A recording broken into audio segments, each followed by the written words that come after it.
I want to welcome you to the family tree. Put your hands together, family. Yeah. That's what's up. That's what's up. Everyone is doing well, and we're about to get started for another episode of the family tree, and we're going to strap in. We got a good one tonight. Big B. Yeah, buddy. B. I'm going to cut this down, the music, and we're going to get started. All right, man. That's what's up. How you doing over there, buddy? I'm doing well, man. No water until tomorrow, so it's kind of good. No water. No water, and a nice sunshiny day over in Jersey, man. So I got no problems at all. It makes it really good for us. You know what I mean? Right. So, hey, you know what? I enjoyed these last few days, man. Very nice outside. Get a chance to see. I went on Monday. A part of the we have every year a golf tournament, which is for the homeless, which is Chosen 300. And I tell you, it was spectacular. It was excellent. Shout outs to Chosen 300, Brian Jenkins, and the whole crew out there. I'm a board member over there, and it was an awesome event. I thank all those who participated, and also those that helped us out with this ever-going challenge of helping our homeless that are being hit with this not only coronavirus, but also the point of homelessness and not having proper food and clothing and things like that. So Chosen 300 offers that opportunity for those that need. So we thank you all for your participation and also for your donations, so everything that helped us out for that. All right.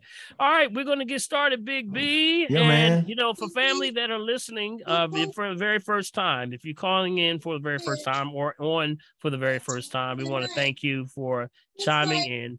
And mute yourself. One of the main things you got to do is make sure you mute yourself. All right.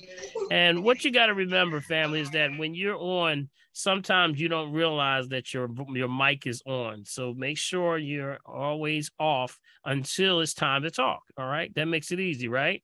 So with that, I want to say welcome to the family tree. At the very bottom here, we're going to answer the questions that you asked today for anything on holistic health. And we try to tackle those issues and questions that you have, things that are going on right now. You don't know who to ask. Where do we go, Big B? Who do we talk to?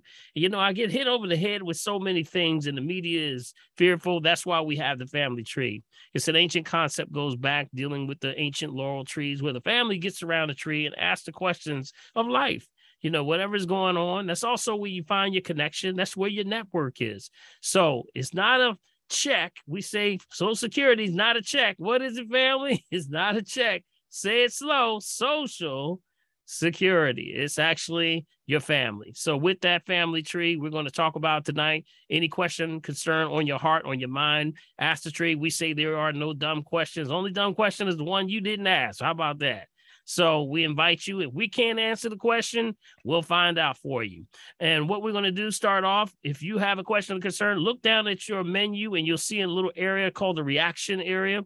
Click that, raise your hand, and we'll try to get your question answered. We're not going to be able to get everybody. And if we're not getting everyone, we can actually have those questions answered at another time, or you can fire those questions over the Big B over there, and Big B in a second is going to give you the information where you can also get a transcript of tonight's program. All right. So we thank you so much for participating and joining us this evening. Next week, bring somebody else. And hopefully this is a great venture for you to learn something new. All right. So also, if you are someone that doesn't want to get on camera, you may want to, or you may be calling by phone and you may not have seen the prompt, or you missed the prompt that said how to log in, or how to ask a question or raise your hand. Just let us know and we'll try to get to you. All right. And also there's a chat box. Yes, there's a chat box. Put your question in that chat box, and Big B, or if Prophetess is in, I think she may be coming in or may not be later on, and she'll get that information in the chat box so we can all share. All right. So Big B, start us off, big buddy. How things going in the world? Take yourself off mute for me. You're still on mute there, big buddy. Here we go. See that? All right. I also better run in my mouth. I didn't even see it. Bam. Hey, listen, guys, as always, the best place to make sure that you get everything is right here on the tray, right? And of course, the main way to make sure you get a copy of the chat is to do what? Put in the chat. Now, listen, send me an email. And that email should be sent to Mecca Video. That's MECCAVIDEO at gmail.com. I'm going to put it in just a second. That's the Video at gmail.com. So you want to make sure you got a copy of tonight's chat. And any other questions that you might have that we don't get in tonight, put it in the chat. And guess what? I'll forward it right on to Dr. P, and we'll try and get back to you the best we can. Okay. Now, also, tonight, the next best thing on the chart is do what? Get a copy of what's going on at our very, very favorite website. That's encode2019.live. Again, that's encode2019.live. And here are our facts, our quick facts of about 7 minutes ago, guys. And that is for total confirmed cases, 628,018,787. Those are total confirmed cases. Our total critical cases, 38,677. Total deceased, 6,564,765.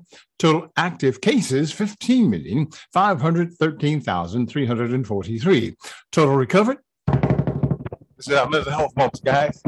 606,042,171. Yes, that's what's up. That's what's up, guys. Folks, man, a lot of folks. We always like to bring you that confidence moment of understanding that yes, people are recovering from this thing, and yeah, we're going back into another wave, and we can talk about it tonight. You know, are you ready to mask up again? Because guess what, things are rising again. Yes, more cases are slowly creeping up in the around the world. We have, especially the UK. Numbers are starting to rise. So, you know, all we can say is for, you know, the change of seasons, we know that, Big B, when the change of season happens, you know, people don't realize that your blood gets thicker. That's right. Your blood gets thicker. So what's happening right now is your blood gets thicker. So you're going to have to now start to, you know, that's why we say cleanse every change of seasons. So with that, with not a lot of sun, you're getting the fall, the sun is falling. So that means things like the vitamin D3. You got to make sure you're doing that. If you're doing the vitamin D3, also don't forget the boron, boron. Remember that boron, right? That's also a catalyst for vitamin D3. So make sure all those things are in check. Keep your water up. Keep it moving. All right. So where we're going to start for this evening, Big B? You know what? I've got one question here. See, take milk thistle. Janice wants to know how often one should and how long you should take milk thistle, Dr. Paul. Well, milk thistle is, for those that don't know, it's for the liver, but it also has the properties of balance for women, you know, for men too. But it's hormonal balance, but it's good for, you know, liver, and also cleaning the blood, and also brain. Yep, for memory, things like that. Because when you clean the liver, you clean the brain. So that's something that I would say take always as recommended on the bottle or the bag, whatever form you're taking. If you're taking it in extract, if you're taking it in you know, maybe the capsules, or if you're doing tinctures, whatever the case. Right. All right. Okay, Valerie wanted to know, what do you recommend for unexpected bruises? And she also said something about she's trying to get the video. Now, Valerie, you got to tell me what that is, because I'm not quite sure what video you're talking about. So, you know, just kind of put in there exactly what video you're talking about, and we'll deal with that then. But the main one right now is, what do you recommend for unexpected bruises? Yeah, well, I would ask more questions about that. You know, is this something that came from, you know, maybe doing extra work, or, you know, you got to ask more questions with Valerie, are you there somewhere? Val, you around? You're still there? Okay. I guess maybe she'll get back to us later on, Dr. P. Okay. All right. Okay. Kim says, can you review how to manage snoring, or what to check for? Thank you. Kim, don't put him out yet. Don't put him out because he's snoring, Kim. Some of us don't know. We don't know we're snoring. Is this for you, Kim? Is this for somebody else? Or this is Hi. Hey, Kim. Hey there. How you doing? I'm doing good. Thank you. This is actually for my son. Okay. So he's married. I just visited them in California. They had my grandbaby, 3-month-old. So he's constantly working. He works late, gets home, and then eats. And I was telling him, I think it's how your eating patterns. Yeah. But It's yeah, that's true. That's true. Is he overweight? he's not. He's very active. He played football in college, so now he's continuing working out, yoga, tai chi, the whole thing. So Well, I can tell you there are some herbal teas that we use for snoring, not to diagnose, treat, cure, prevent disease, just food for the soul. One of them is actually called nettle, stinging nettle. Stinging nettle. Stinging nettle is good for the larynx, and it also strengthens those areas. See, there's a little flap that sort of goes down when it gets really relaxed. It goes like that. Yes. And so it's getting really relaxed. Sometimes it happens when you're excessive weight on the body, but sometimes it's just something of, people that have that, no matter if you're big or small, you just got that flap, just kind of goes down and sort of snores. So things like stinging nettle, hot teas, sometimes can help, with things like ginger, areas like that. Yep. Ginger is good with honey. Also, of course, you got that family of the garlic family, also things that help to open up and dilate. So things that dilate would be things like the stinging nettle, which is a hot tea, but also you can use, as I was saying, one of the good teas is an alfalfa honey. Also, there is an oregano honey, and then there's an elderberry honey. Okay, these are good hot teas that you can put in your hot teas, and that could add it to like the nettle, things like that. I'm trying to give you some good things that are actually open up, because there, there are some things that you can do, like there's oils. I mean, these are all the things that are being used. I'm saying, but they can try different things. Different people have different ways of doing things. Some of them are dealing with specific herbs. There are some specific herbs that are used also. Something like thyme. Thyme is used.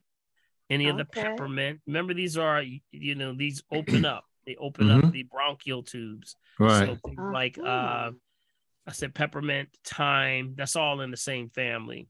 Also things like eucalyptus. Got it. The lemon balm family. Lemon balm. These are all things that can be used. Sometimes you can get a good aromatherapy, and aromatherapy can open up those airways also.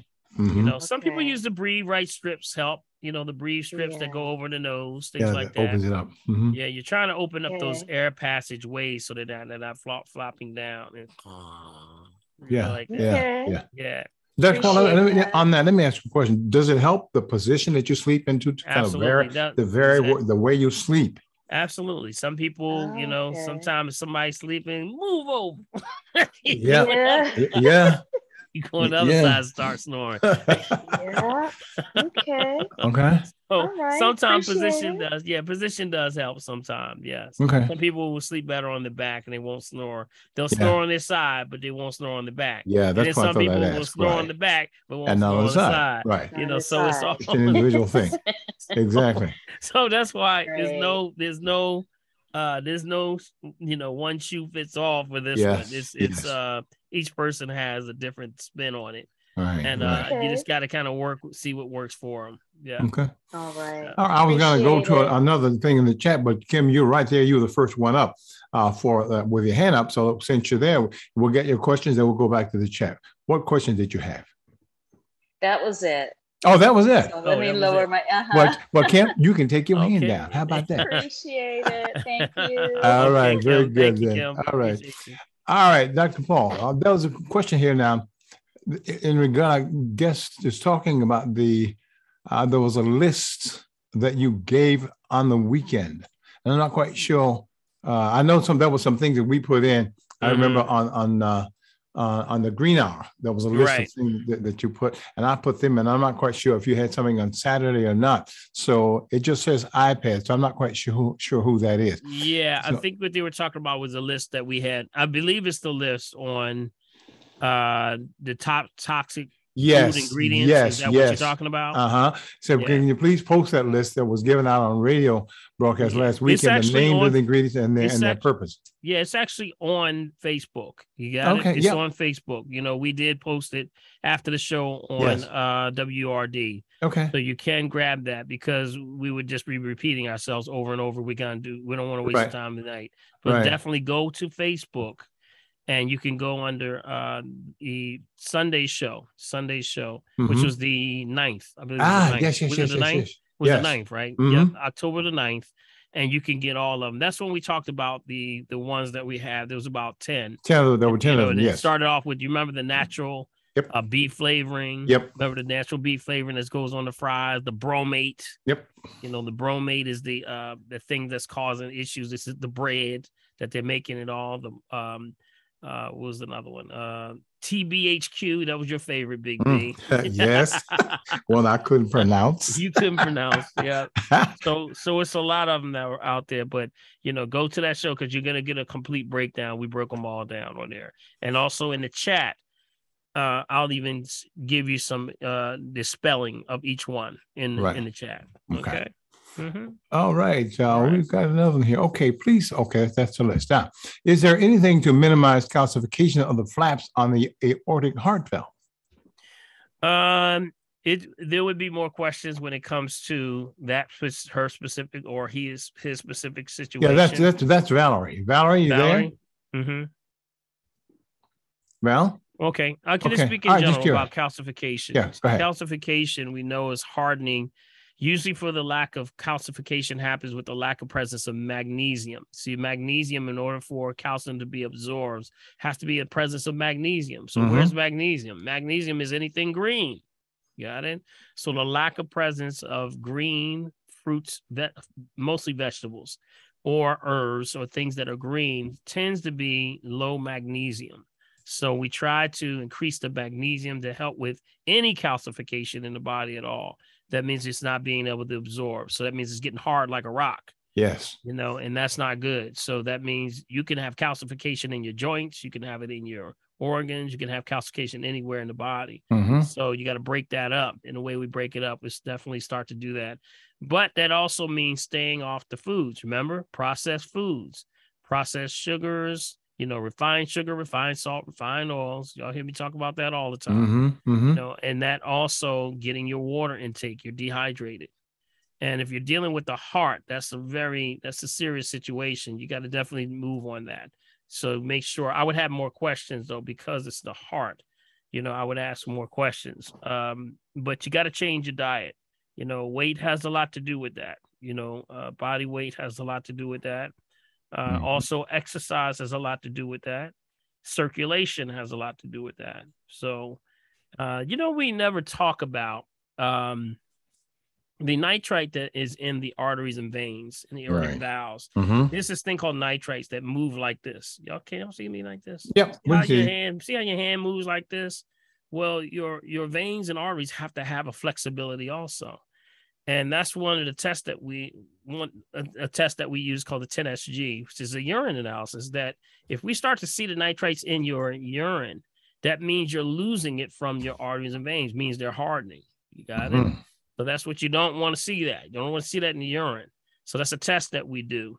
So what does that mean? That means that when you have high blood pressure, people talk about the heart, but really don't talk about the valves, because the valves are taking extra pressure on those valves. So things like calcification, but also things like, somebody, you may hear someone had a tear in their or in their valve or something like that. That's pressure, too much pressure. So keep that in mind when you're doing that. You know, heart health starts with herbs that help with heart function. So I can just tell you generally what herbs can be used for that.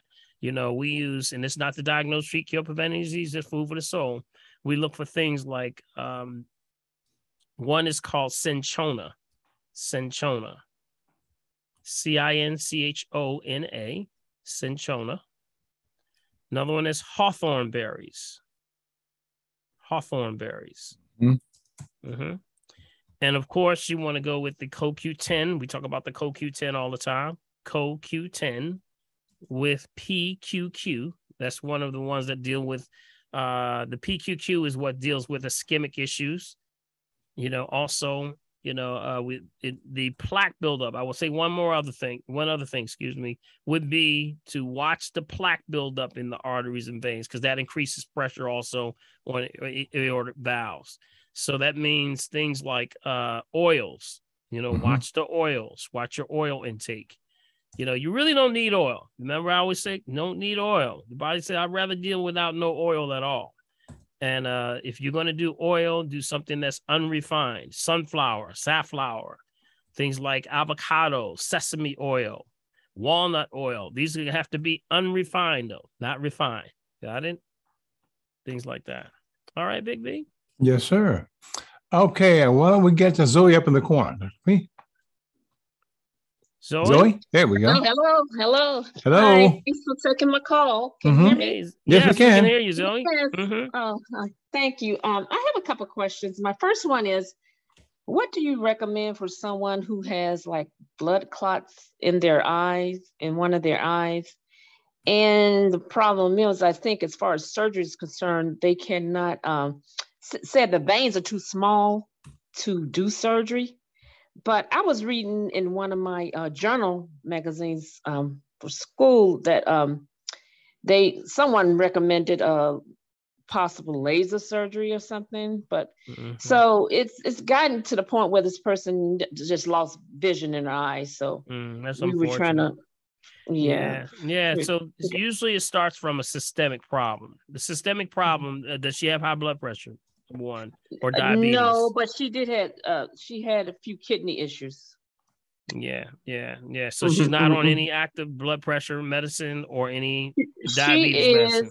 She's on not diabetes, but blood pressure. That's what I mean. Yeah, that's what I mean, right there. But for the most part, she had real good blood pressure. But no, wait a minute. That's the problem. People think, let me stop you there. See, what's happening is already there's a systemic problem with pressure, and people may say, "Oh, well, the pressures aren't." No, it's not. What happens is your cranial arteries and your arteries and veins, just like they said, is too small to operate. That means they're very tiny.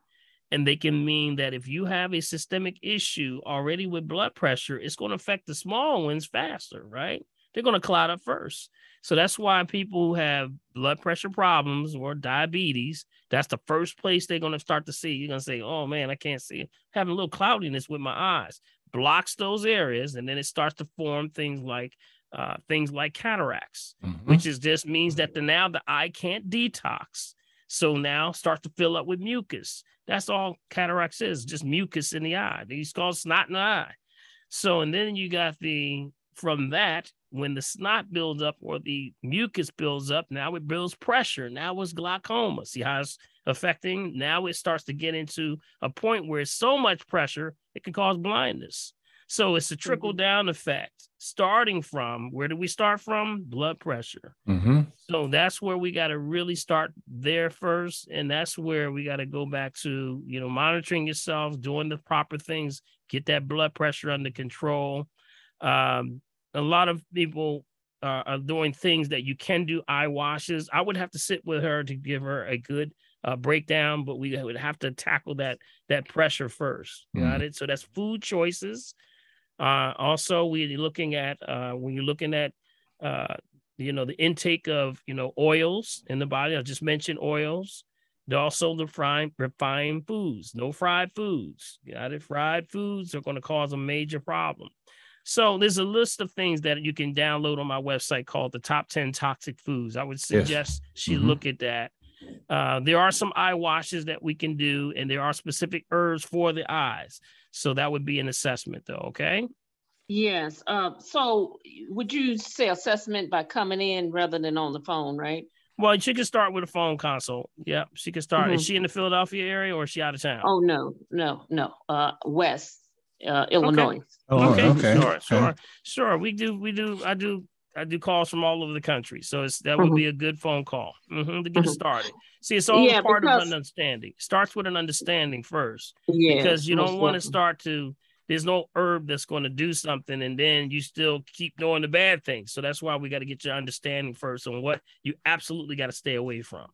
And then some things of increasing the water, how to flush the eye. We used to eye wash all the time. Yes. Folks don't eye wash at all no more, So do you recommend the Dr. Christopher's eye wash? Not until she gets instructions. Yep. Okay. She would need instructions. Yep. She would need instructions. Yep. Because you want to make sure she's properly understanding how to use it, because it is a learning curve with that. But it can be taken internally, but I would say get an assessment first before she does anything. Is it possible to reverse the blood clot in the eye? What does reversing mean? Declotting. Or putting back in the balance. Right. But what's happening is you can do anything for declotting anything in the body, but you got to put it back in balance. That's the key word. The key word is balance. When you're out of balance, that's when you got too much plaque build up in those areas. And that stuff just no tears flow, no detox, can't get nothing get out. And that's when you ever wake up in the morning, got the little, crust in the eyes. Crust time, crusty. All that crust that comes out of the eyes, that's your body detoxing. When you don't see that, big problem. It's backing up in the eye. So keep that in mind. All right. Yeah, she's just started having the blood pressure problems. Never had her on the life. But also, I wanted to ask you about Cinchona. Is that like a good detox or a good? Yeah. Cinchona is that's where hydroxychloroquine comes from. The medication, that's where it comes from. Comes from the Cinchona tree, which is the quinine. It's the quinine. So with the Cinchona, the quinine has been used for a long time. Well, hydroxychloroquine was used in the 50s. So they took it from that tree, and then that's what's used for rhythmic issues with the heart, palpitations, things like misfires that go on with the heart. Yeah. Okay. That's what happens. Okay. All right. Then I had a second question. I'm sorry. Sure. Regarding podiatry, do you feel sometimes the feet may affect the structure in the spine?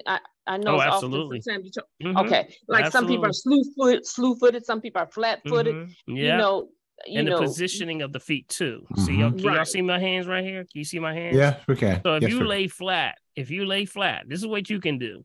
Like if you lay flat on your back on the floor, right, or the bed, and your feet are like this. Say if this was your feet, and just lay and let them go. If one goes like that and the other one stays up, that side, that hip is out. That hip is out. If the same thing for this side. Sometimes you'll see both legs go like that, both hips out. Got it? And also, we can look at your shoes, and we can do, believe it or not, there's a way we can look at your shoes to tell what's going on with you. Wow. We have a shoe chart. So with that, would you recommend a person get their feet fixed first before they go see a chiropractor or something? Because, since you said you have the possibility. No, it starts with the whole purpose of your feet being out of alignment is your spine is everything. Okay, right. Spine is everything. You start with the spine and then you work your way down. There you go. Then you work to the hips and you work to the legs and all the different joints and things like that. It's usually from bad posture, walking, sitting wrong, things like that. So it's all going back to, put that book on your head. All right. Sit up straight now. You like, man, I got to carry this book on my head. Yeah. Right. Now you know why. Right? Okay. Thank you. All right, Joey. All right. Very good. Very good. Dr. P, Sheila says, can you use black walnut and Goldenseal? If you do have the Dr. Christopher's, what is it? Dr. Wait a minute. Make sure now. Can you use black walnut and Goldenseal if you do not have the Dr. Christopher's black ointment for ulcers on the legs from the lymph system, trying to empty through the legs? Okay, that's why I had to slow down. You got to slow down. Can you use black walnut and Goldenseal if you do not have the Dr. Christopher's black ointment for ulcers on the legs from lymph system, trying to empty through the legs? It's a draw. Yep. So that's a draw. It's just like Dr. Christopher's black ointment. And that's a scaled down version Y'all remember what's the other one, Big B, that we used to put on things that was we used to have that all the time. Oh my goodness. Black salve. Oh yeah, Black yeah, salve? yeah, Black yes. salve. So it's a cut down version of black salve. But also you can take specific herbs that draw, and draw would be like the astringents. Those are called astringents. Got it? So they draw when they hit the skin, and that would be black walnut. So that, yes, that can be used for that. That dries it out, sort of brings it to the surface. But also, you know, if the lymphatic system is moving and you're getting it out, yes, that is something you got to keep that on there. See, the black walnut is dealing with parasites and also astringent, while the Goldenseal works as a natural antibiotic. So it helps with the healing of the skin, so there's no infection. You know, because anytime you break the skin, you know, there's a possibility of infection. So that's why it makes it a good combination. That's why we use that for things like poison ivy, poison oak, things like that. Right. Rashes. It draws. It helps to draw. Okay. All right, then. Next question comes up. How do you detox from fentanyl? Well, we would have. Can you check the waiting room? Yep. There's nobody there. Nobody there. Yep. Nobody's there. All 151 are in here right now. Yep. Who's coming in? Somebody trying to get in? Yeah, Dottie Bird. Tell the checker server. Tell the checker server. Yeah, because I don't see it here. Everybody's in. Yep. Everybody's in. 151 right now. Yep. Okay. So what was it? What was the question there, Big B? It was about detoxing. Fentanyl. How to detox from fentanyl? You know, I got a million questions there. Because you know, fentanyl is not to be played with. You know, the levels of fentanyl that are coming specifically in Philadelphia are things that are not being seen anywhere in the world. Yes. And right in areas of Kensington. Yep. So there's a million questions I would have for that. I wouldn't even want to entertain to try to answer that right now, because ultimately when you're dealing with any person that's, you know, has an addiction to fentanyl or anything like that, you got to start with their mind first. You know, because it's an addiction issue that you got to start to, you know, understand. It's a transformation by the renewing of the mind. You gotta get to the understanding of what happened to them, because sometimes people come from injuries first, and that's how they get, you know, different types of opioids and things like that. They get addicted to them for whatever reason. So I would start there first. They need some help with that. They need some direct counseling with what they're dealing with first before they approach anything that's going to make sense. Because here's why: whenever you're dealing with any form of level of anything that you're addicted to, you got to start with your mind first, because in order for you to start to treat your body well, it's going to take a level of order. Got it? And at that point, that person's a little bit out of order. They're out of order. Sometimes little, sometimes seriously out of order. So you got to help them sort of construct themselves into something that they can do that can help them, that like a step plan, something that can work with, but you got to sort of break it down. They would need counseling, definitely. All right. Okay. All right. Anybody now? This is an anybody question. What do you recommend for a good, reliable, inexpensive juicer? I know Dr. Paul may have his own, but is there anybody out there that's in the class tonight? You come up with something? I would say just make sure there's a rule of thumb. You can get a lot of them out there. There's tons of them out there. You can go to Amazon and see them. They're everywhere. Yes. There's only certain things that I say, you know, look for. You know, look for one that definitely is at least 800 RPMs. Got it? 800 RPMs. Enough that it can emulsify. I am into not juicers, but emulsifiers. Emulsifiers, right. Emulsifiers tend to do the double work. So it's not juicing where it's extracting. In extraction, you got the pulp on one side and the juice on another. I would suggest that, you know, they want to find out, well, you know, there's a lot of good nutrients in that pulp. That's good roughage. That's good for your bowels. It helps you move your digestive system. So they say, well, why don't we just speed up the blade? And now you got to, you get it all. You got, you know, you got the pulp and also the juice, but it's finer. So you can drink it. It does not gunk up. So emulsifiers, I would say, yes, there's a lot of them out there. There's, the Vitamix, the NutriBullet, you got the Ninja, it's tons of them up there. I can't even speak on how many brands are out there. Just make sure you have a good warranty. Okay. Good speed, emulsifier, and a good warranty. That's what you're really paying for. If you're in it for the long run and potentially you're going to be using this every day, right? That's the goal, right? If you're going to be using it every day, at least once a day, then you're going to need something that runs well. So it's almost like an investment, like a car. Yeah, indeed. You really got to look at this as an investment if you're going to get serious. Now, the question is, are you serious? That's a big one. That's the big one right there. Okay, Dr. P. All right. Anything for seborrheic dermatitis of the scalp? Yeah, we did that whole thing on the scalp, y'all. Y'all remember we did that whole piece on the scalp? I gave out a whole lot of herbs. Y'all remember that? Anybody got that list of stuff that we did? Big B, you got that list for all the stuff on the scalp? I don't have it with me, Dr. Paul. Yeah. I'd have to look through my stuff.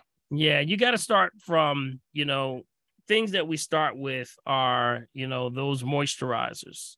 The moisturizers are number one. Castor oil would be high on the list. Castor oil. You got a black castor oil also. I don't know if y'all know about black castor oil. Y'all know about black castor oil? Anybody know about black castor oil? Anybody? Raise your hand. Carol G says, I know. We'll be messing with me. I know. Black castor oil. Jamaican castor oil and Haitian castor oil. Yes, absolutely. You got a lot of good stuff out there. So this is to regain moisture in the scalp, but also feed, the circulatory system. Remember, whenever there's any form of inconsistencies, remember, inconsistencies on the outside represent inconsistencies on the inside. Yes. So that means circulatory is one issue. So that's when we get into things like cayenne peppers. Got it? Cayenne pepper.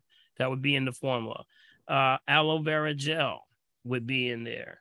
Things like lavender oil that helps to soothe. After the cayenne goes in, you can end the moisturizing with a little bit of lavender oil. So it's a lot of good stuff that you're good. We did a whole piece on all the different variations of alopecia and all those, dermatitis, anything that's on the scalp. We did all those. And I was trying to see if I could find something. Let's see, did we go over that? Yeah, we did. We did the aloe vera gel, coconut oil, tea tree oil. Yes. Castor oil, and black castor oil would be better if you can get it, and a little bit of and cayenne pepper. That's correct. And the cayenne, which is what I wanted to talk about this evening, y'all. Nice segue there. Hey. Can you explain why black castor oil is better? The cayenne pepper, or put it in your hair? I don't understand. Okay, it's a process where you're opening up the actual scalp itself. That's what it opens up the pores of the scalp. So the cayenne pepper is always the adjutant. So that means when you apply this, issues with the scalp happen with circulation. Can't get the circulation to the scalp, or if it's trying to get rid of something. So you're tackling all the issues of bacteria, virus, fungus, also parasitic, but at the same time, circulation. So those are the herbs that do that. Castor oil helps to actually moisturize. That's why it's an excellent moisturizer. Cayenne pepper opens up the scalp, allows the body to start to absorb that nutrients into the scalp. So those are the things that why each herb does something that actually does it. Now, here's the key. When you apply it, each person would have to use a temperature of cayenne pepper that's conducive to them. Everybody has a different texture of their scalp. That's based on how you've treated your scalp in the past. If you're someone who, was pretty much natural, didn't use a lot of chemicals or relaxers and things like that, then the scalp should be pretty nice. It should be nice and sensitive. But then there's some people who've used a lot of chemicals, may have damaged the scalp in some way. Then that means to penetrate that, you got to use a higher form of cayenne pepper. So when you apply it, you would make this mixture, get a non-latex glove, place it in a bowl, and it's all based on what the coverage space that you'll be doing for the head. And then when you apply it, you would take the bowl, put it between your legs, and have your head forward. Why? Because the heart has to do what? Push up. Got it? It has to push up. So that's why a lot of people are having an issue with the hair either coming out or turning, when it turns gray, all of that, because it has to push up. So when you apply it with your head forward like this. Y'all watching me? Yeah, we're watching. Do everything on TV. I can't do everything on TV. But you do it with your head forward and you just place it inside the area or the area that you want to regenerate the scalp. Got it? So that's what you would do, and you apply it in that area. But here's the key. Write this down. All right. The key is it's got to burn a little bit. It's got to burn a little bit. Got to burn a little bit. Got it. Yeah, you got to not like that. Not tingle, like that. Tingle. You got to kindle. Got to tingle. So it can burn just a little bit. It's got to agitate a little bit. All right. And the more of that people can take a little burn, you may have to add a little bit more or, a little bit more cayenne pepper to it. All right. All right. Good stuff. And then when you wash it out, you can now wash it off. It only takes about you can leave it in for about 15, 20 minutes. Okay. And then after that, you can wash it out and then use something like a lavender oil, which cools. Got it? That's the way we usually do it. All right. Now, is there a reason black castor oil is better than regular castor oil? More carbon, more minerals. That's why. So if you can get it, it's still good.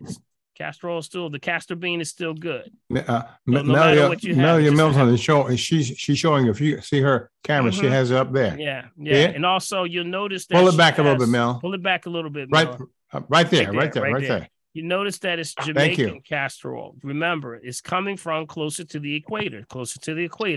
Hottest place on the planet, more nutrients, more sun. Got it?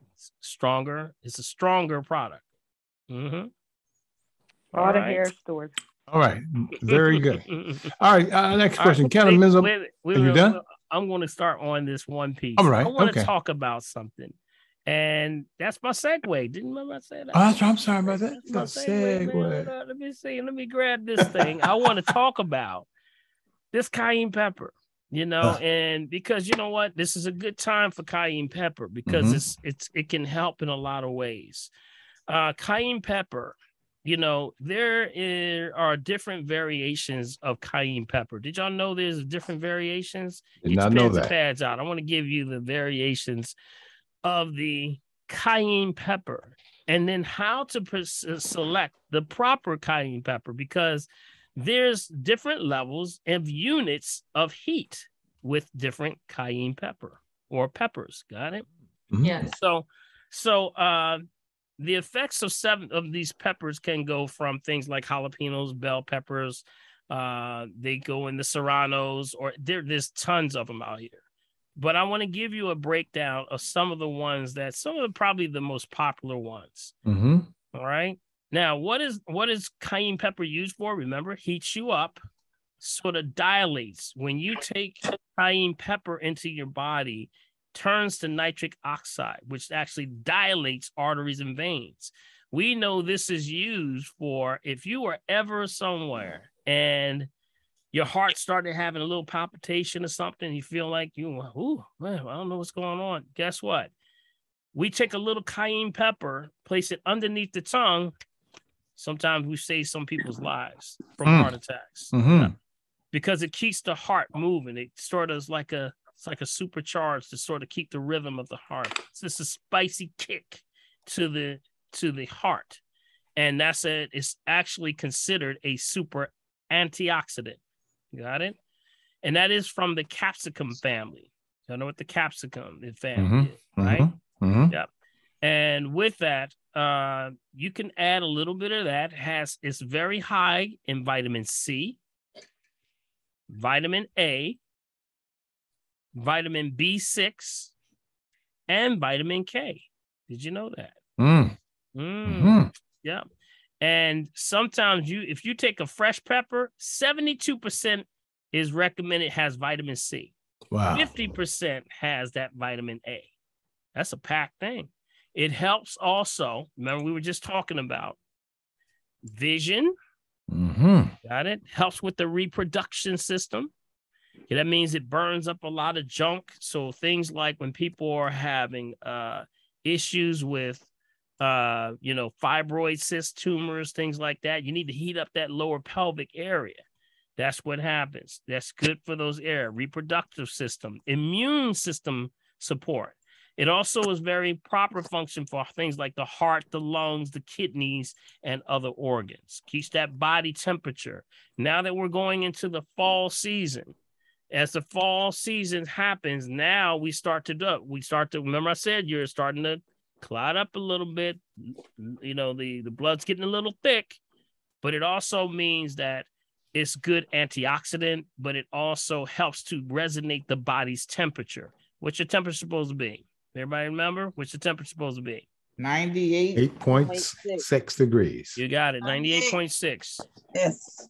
Yep. So if you keep that body temperature, that's where some people say, "Oh, I get cold all the time." Some people get cold all the time.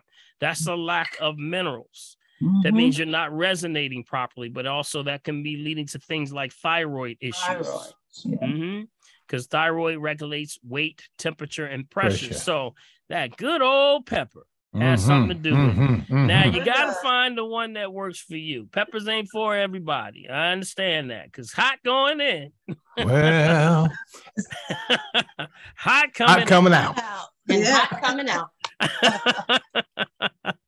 So I understand what you mean, but it can do you some good.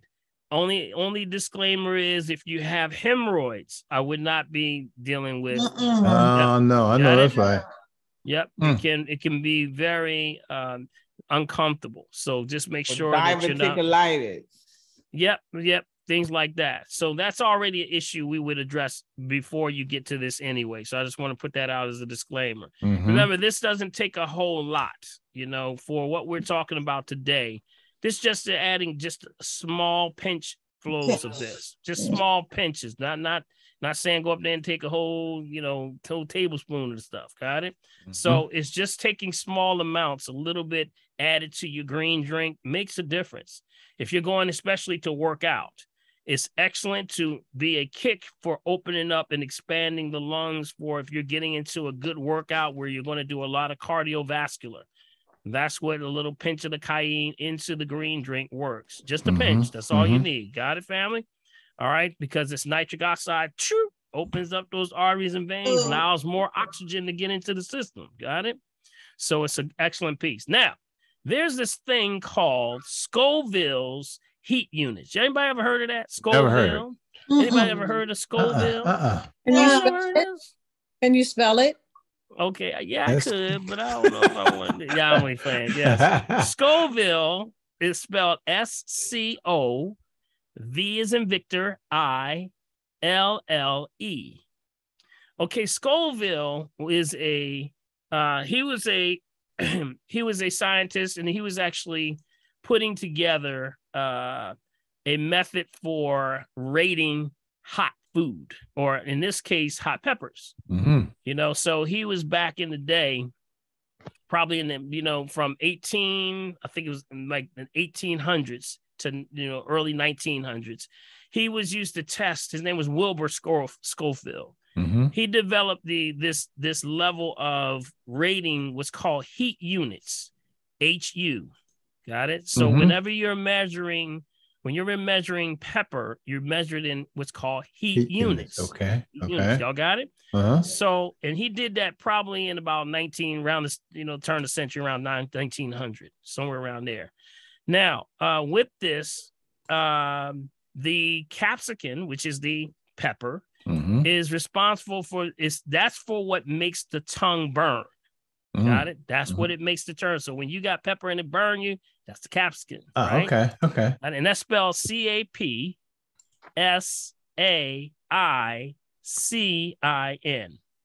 Got it? And that's the family of all the peppers that are under there. You got it? All right, y'all follow me, right? All right, so when you burn that tongue, that was the capsicum rate. That was high.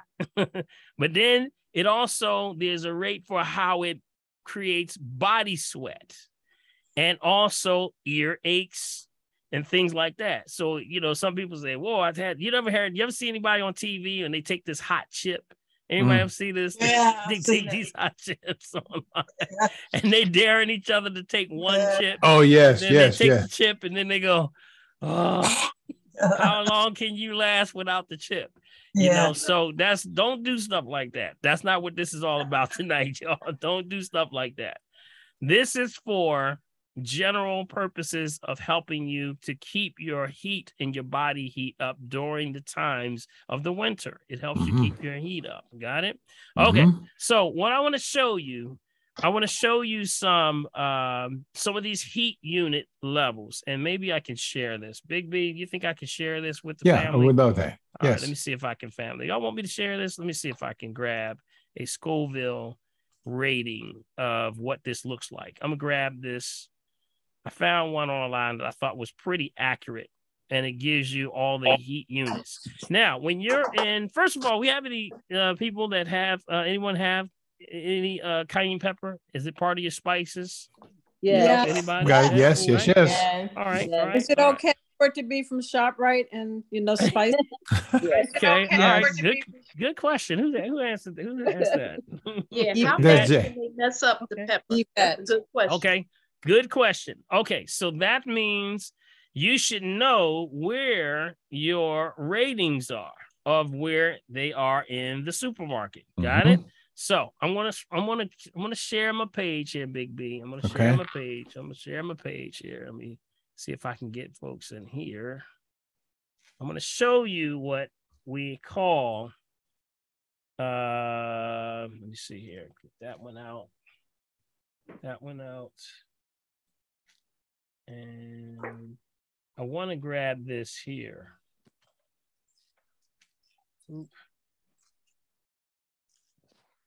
And I want to try to get this here, Big B. I'm trying to get this thing here, and it's not working. All right, here we go. All right, so when you are getting the ShopRite brand, I'll say the ShopRite brand, or your local store, to give you an example, that rate of heat units is between usually about 40,000 HUs. Y'all write this down? It's about 40,000 HUs. So that would be considered medium. That would be considered medium range. Got it? So here it is, Big B. I'm going to do this here. I got it. Share my screen. And we're going to go there. Let me know when y'all can see it, okay? You got it. It's there now. Oh, yeah. Okay. Now, this is actually the Scoville's heat units chart. We want to start at the bottom here. That's where you would get most of your peppers right here. So everything from the sweet bell pepper, the sweet banana, the pimento, those are considered mild, and they were from 0 to 100 on the scale. Right. Okay. Got it? Now, moving on up to like the paprika, Mexican bell, that's a pepperoni, the cherry, those are between 100 and 1,000. Got it? Still in the mild section. See where we are? We're still in the mild section. Then you want to go through the ancho, poblano, the Anaheim, the Pasilla, the Espanola. That's the 1,000 to 1,500. As we're going up, the 1,500 to 2,500 would be the Sandia, the Cascabella, Nutmegs, Big Jim. That's a brand right there, by the way. That's the type. That's from 1,500 to 25. Then we're going into some of the favorites. That's the 2,500 to 5,000. That would be the jalapeno. Okay. Got it? Come on, y'all got to mute yourself. Mute yourself. Mute yourself. Mute yourself. All right. Come on, guys. Mute yourself. Mute yourself. Mute yourself. Mute yourself. Thank you. Come on, y'all. I'm going to have to mute everybody. All right. We got to mute them all. All righty. All righty. Okay. So you got it? Okay. We got to mute it. Okay, good. Okay. So 2,500 to 5,000 would be the jalapeno, the poblano, chipotle. That's the jalapeno, and the Mirasol. 5,000 to 1,500. That would be the serrano, the yellow wax paper. That's all part of your mild numbers. Then you get it to the 15,000 to 30,000. This is the Chile de Arbol. Some of these you might not have even heard of before, or they may be in the cultural sections if you go into parts of the supermarket. The Manzano. And then here's where you start to get the ones where you start to deal with the average cayenne that's in the store. You remember I said it's around 40,000 to be exact. So it starts at 30,000 to 50,000. That's cayenne. Who likes Tabasco sauce? Yes. Pequin. Yep. And then that's the Aji Amarillo and the Aji Sharapita. Got it. And then you go into 50,000 or more. This is where you get to the Thai hot peppers. You know, the Thai. You know, when you go to Thai food and it starts to lighten you up. Okay, this is where you got to be careful. So this is the Chiltepin and then the Santaka. And then as you see, anyone like the habaneros, you know what the habaneros are. No, now keep in mind, when the higher you get, it almost becomes not as temperature, it's more temperature hot than burning hot. Got to keep that in mind. That's a very important point. Sometimes people say, well, I feel like it's not burning, but I'm sure it's getting hot in here. Makes you sweat. It's temperature hot. It's starting to get that sweat glands moving. And remember, I told you the biggest problem a lot of people are having is that the sweat glands are not moving. So it's starting to burn these toxins up. That's why cayenne pepper is so good for certain things. So as you can see, I'm not going to go through all of them because there's so many here. But as you can see, you go all the way up from the habanero, you know, the Scotch bonnet. A lot of Jamaican sauces have the Scotch bonnet, bird's eye, Jamaican yellow mushroom. Got it? Those are 100,000 to 350,000. My hat's off to you. And then when you start to go into the other ones, of course, you go into so high that I want to take just an understanding where U.S. grade police pepper spray is. That's up here with 2,500,000 to 5,300,000. That's where that is. That's the super hots. You got it? And then, of course, the highest of the highest would be the pure capsicum, which is 15 million to 16 million. So this is the rate that you're doing. Now, how does this apply to you? Don't go this high. Don't go that high. Don't have to worry about it. Don't do that high. You know, I would say going past the habanero, that's the where you're really sort of like your borderline right there. You know, don't get too hot. When you're getting some of the herbal stores will have sometimes the cayenne pepper that can go as high as somewhere in the neighborhood of 90 to 100,000. Like Wayne Avenue Health, they actually have 90,000. Got it? He carries 190. And I believe he gets 100 also. But remember, we're just doing what? Not a lot, right? Just a what? Pinch. Got it? Just a pinch is all you need. And don't take the pinch with your fingers. Got it? Because why? You might do what? Guys. Don't you do that. Don't you do that. Don't forget, you watch the way you handle it. Now, a last thing I want to add to it. I want to talk about, I'm going to come off sharing here. All right. And you can, ask any questions you want right now, but I want to go into one last thing before we get to the questions. I did want to mention that here are some of the things that can help you with that, what they're used for and some of the things that they're good for. You can have, this is good for opening the lungs, we mentioned. It's also for dilation.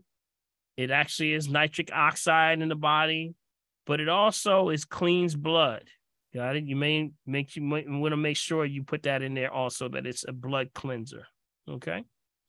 All right, Big B. What else we have on there? Any questions on there? Yeah, there was one about hemorrhoids. Can you speak to how to avoid hemorrhoids? I drink plenty of water, eat fruits and veggies, and do not strain during elimination. So how do you avoid getting hemorrhoids? Well, that goes back to energy in the gut still. So you can still do all the above, but if you're eating processed food, then it's not going to move. Right. Got it. So it goes back to food processing, and then it's not going to happen right away. Things that happen with this, you have to get it on a regular basis, start to move. Things like aloe vera. I would start with aloe vera gel, not to diagnose, treat, kill, prevent any disease, just food for the soul. Aloe vera gel. Mm-hmm. And I would start to do that before every meal. Mm-hmm. So that means you would do about 2 to 3 tablespoons before every meal. That's what I would start there. And remember, straining, people say they're not straining, but, you got to be careful. It could be, the post effects of straining over years and years of doing it. So it's a process. I would have to ask more questions for them. Mm-hmm. Got it. Don't forget about the herbs that will help that also. And that would be like slippery elm. Mm-hmm. Slippery elm would be one that's used with that. Got it. Slippery elm. Yep. And also senna. Okay. Senna. All right. Senna. Okay. And senna is probably, if I were to say one of the better ones would be that senna, because it has this thing called glycosides where it pulls together. When things break apart in pieces, if you have bowel movements where it's not complete when it's pulling together, it's just breaking off in pieces. That's what it does. It sort of gathers everything into one mass so that you can pass it. And that's the one when people say nothing works, but guess what? That senna worked. That's the last one will really work. Okay. Okay. All right. All right. One more before we go up to Sheila up in the corner. That kind of menopausal woman past a fibroid. Sure. I mean, you can, it's a lot to that. That would be, again, that's more complex situation. You would need an assessment. You need to see data. You need to see, that's a structural issue. Mm-hmm. Structural means that, yes, you can pass, but you got to find out what's the status on what is going on with the person. Remember, fibroids start with constipation again, eating meat out of cycle, right. Starting to eat processed food. That's why I said, when we go back and people will say, well, I'm not doing this and I'm not doing that, and I don't have that problem, and I'm not constipated and all that. But guess what? You are. But it's not fine-tuned. We got to break it down and find out there was one little thing you were missing.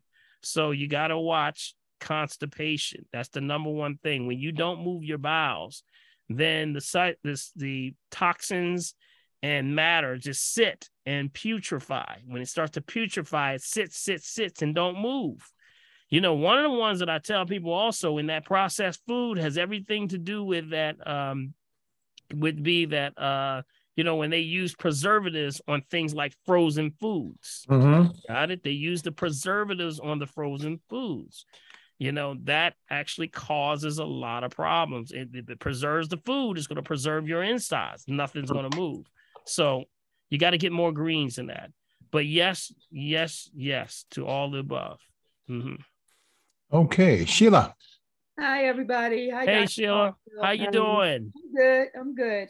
Listen, Good. I'm speaking for two different friends. One, both women. One says that she has a sinus inflammation and her ears feel clogged. The doctor gave her saline solution with neti pot, Lonaz spray as needed, and she still feels clogged, like water is in her ears. What can you do? Well, the magic question is, has she been swimming? That's the main thing. No, I doubt that. I doubt it. I don't know for sure, but I don't think so. Okay, so she has clogged ears, so it's not water. You're saying it's not water. It feels like it's water. Okay, but so the doctor related it to sinuses. Okay, and it can be sinuses, sinus issues. So the next thing I would ask, the $1 million question, go back to what is she eating? When you structural is a concern also with the cervical, because the cervical does take in place things that happen with the sinuses. Got it? Mm-hmm. So you got, the atlas, the axis, right in the C1, C2. I think Dr. Lenny's in here too. Yes, he is. Dr. Lenny's back in the back. Yeah. Mm-hmm. Yeah, Dr. Lenny can probably talk about the sinuses and where that point reaches the sinuses to make sure it's clear. So yeah, I would say check yourself first, cervical, make sure there's no structural issues. Got it? Well, next thing would be whenever there's sinus issues, there's a symptom called catarrh. Catarrh. You're gonna make me spell it, right? Yes. Yes. K or is it C? It's a C. It's a C. I got it. Okay, got it. Catarrh. CATARRH. I believe it is. Yes, I believe it is. Catarrh. And that's an infection in the mucous membranes. Got it? Mm-hmm. And when that happens, that can cause a lot of problems. That means also it could be fungal, could be fungus. I'm just giving you the checkpoints. Right, this is what we go. These are checkpoints. You know, this can be many things that the person may be going through. Mm-hmm. So fungus would be another one. Of course, bacterial issues. But I'm going to really start to lean on that milk. Watch the dairy products. You know, I think she's vegan. So I really don't think that's it. Well, you got to remember now, we have a lot of vegans that still take things like vegan cheese, but it has casein in it. Got it? Watch it. And this is for all the vegan and vegetarians that are listening right now. You may be doing an alternative to milk. Make sure it doesn't have casein. Got it? Casein. Because casein is a derivative of that. Remember, they turned on and off the casein gene and they turned on and off cancer. Got it? I don't know if y'all know about that. That was part of, I believe, Forks and Knives. So you got to watch the casein. See, there's a lot of things that are in these foods that they're not telling you. And therefore, it's going to have reactions. So be careful. I would say there's a detox in order. Sounds like some kind of fungal. Fungal would be things that use like oregano oil. Those are traditionally used. Oregano oil would be good for fungus, and also olive leaf extract. Those are used for fungus issues. Got it? And especially for lung, sinuses, you know, things like that. Mucous membranes. Yeah. So we got structural. So check the structural. You know, make sure there's, you know, no structural issues. And then you can address either one of the five or one of the four: bacterial, viral, fungal, or parasitic. You got it? I got it. Got it? Yeah, this is going to be something repeating all this to her. Yeah, I'm just, it's just off the top of my head. I'm trying to think the things that we sort of troubleshoot, because that's really what you have to do. You have to troubleshoot. When we say probe, you got to probe a person from what you got to learn a little bit about their history. It's like mystery work. We call the scene of the crime. So we got to go back to the scene of the crime. I'm going to actually advise her she needs to be on here on Wednesday evenings as well. That would be good. Of course. Absolutely. Absolutely. Very helpful. Now, the other one is she just came off of having COVID and she wants to take a blood cleanser. Can you recommend any in particular? And any other herbs? There's a whole gang of them on my website. Send it right to the drpaulherbs.com, and I have the blood cleansers list. It's about 100 of them on there. All right, Dr. Paul, related to the blood cleansers, how long, when you start one, how long should you take it before you stop? Well, it depends on your situation. You know, each person, you know, it depends on what you're taking it for. See, when you're dealing with liver, you know, congestion in the liver, we see a little bit of that called bilirubin. And whenever we see that, that also means that the clogged liver means blood, but it also means liver, but it also means mind, your focus, your attentions. People will say, I can't remember nothing. Oh, man, I'm like, I'm just cloudy. Everything's kind of like, you know, people talking to me. I'm like, where my shoe? I don't even know where stuff at. I can't find nothing. You're kind of discombobulated. A lot of that has a lot to do with liver. Also, some people will have skin issues where the skin is like acne, bumps, blisters, boils, psoriasis, piles, things that are breaking out of the skin tags. Those are things that are signs that liver. You'll notice that people say, when I took a liver cleanse, my skin cleared up. That's because it's pushing it out of you. Got it? But also it affects things like blood counts. So you'll notice that maybe you went in and they told you, yeah, they said I was always anemic. But then when I started doing a blood cleanser, now they're saying there's, I'm assimilating now. There's no more, issues there. So it's a lot of different things. It's based on what that person has for them. That's why you start with an assessment, whatever their goals are. Mm-hmm. The assessment is important because I'm a little confused about it because I took a blood cleanser, Burdock, stopped after 28 days, felt fine, no real issue about it. I wanted to start Dandelion because you talked about it so much. I really want to try Dandelion now, but I don't have any specific issue that I would take it for. I'm just thinking I probably should be cleansing my liver. Well, it's general purpose. You're right. It's general purpose. You can take burdock as a food. Mm-hmm. So everything we're talking about is food. You can't overdose on food. It's food. The body's going to look at it as a nutrient that's constantly needed because you're exposed just because you live in Philadelphia or in the Northeast. Now, would you say the same thing about Dandelion? Dandelion, absolutely. Mm-hmm. That's the same family. So if you go to the website, you didn't pull down the list of all of them? I got them all. I've been giving them to people. I just was right here. curious about how long see, there is no limit to them. There are some that you can't take for long periods of time. Mm-hmm. That we say you have to take in consideration, like the Goldenseal or something like that, or even sometimes the Uva Ursi. But the other ones can be taken generally because you live in this area where just sitting outside and a bus go by. Right. You just got hit with billions and billions of pollutants that are now invading your system. So you can just make it a part of your daily regimen with your green drink. Yeah, a lot of people make it as a daily part of their regular regimen all the time, just because you're living in this northern hemisphere where there's GMOs, emissions, pollution, electromagnetic fields. I can't go over the many. They said there was something like 74,000 toxins being entered into the food production every day. That's where the numbers were. I mean, it was ridiculous. So with all that's in exposure, your liver's doing an incredible job. Yeah. Some even when we look at it on our side, we say, wow, it's amazing that we're even living around. It is true. So very true. For the work that the body has to do. It's amazing what the body has to deal with and tackle.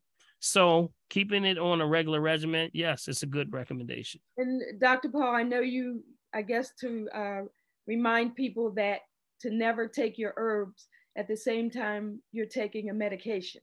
Well, I would say that also because that's part of your baseline. That's also the assessment. When you're dealing with an assessment, we always say not to diagnose, treat, cure, prevent disease for a reason, because that means that you should check with your doctor, always be transparent with who you're working with. It's a two-way communication. Remember, it's a communication, but it's ultimately your choice. You're taking it on your own cognizance, but don't take it at the same time. You don't want to take something that's suppressive therapy along with something that's going in to actually try to correct the problem. You got it? So allopathic medicine is based on suppressive therapy. That's why they say it suppresses the symptoms. That's the philosophy of allopathy. Don't correct the problem, suppress the feelings and the effects of what it's doing. So it's like just sort of pushing it down until you can get well. But we don't say that on our side. Our philosophy is that you feed the body and let the body correct itself 11 times faster. So with those same throughways, you don't want to take it at the same time because one's trying to correct the problem, the other one's trying to trick the body. You got it? Yeah. All right. Thank you very much. All right. Thank you. Thank you very much. All right. Very good. All right. Sharon, right there. Sharon Williams, right there, right next to her. Sharon? Yes. Hi. Hi, Dr. Paul. How are you? Hi, everybody. What's going on? Not a lot, but I'm going to get back to see you. I had my first evaluation. I didn't get back because I fell off a little bit, but I got back on. That's right. Dust yourself up and get back on that way. That's right. That's all you do. Every time. Dust yourself up. Yes, what I get back did. on there. Yes, yes. But I forgot to tell you when I was in the office that I have obstructive sleep apnea, and they recalled my machine. They recalled it. So but they told me, the doctor said, go ahead and use it anyway, which I'm not, because if it's causing cancer, I'm not going to use it. Wow. He said, just go ahead and use it anyway. That's a recall. Go ahead and use it anyway. You'll be all right. Yeah, that's what he said. No way. No way. Go get this thing. Go get this thing. Get this thing out of here. Right. No way. So that's amazing. It was crazy. So, but I still, I was trying to sleep different ways and stuff. But the teas that you mentioned, were there teas that I can use? Because I just have too much skin in my throat. You asked $1 million question.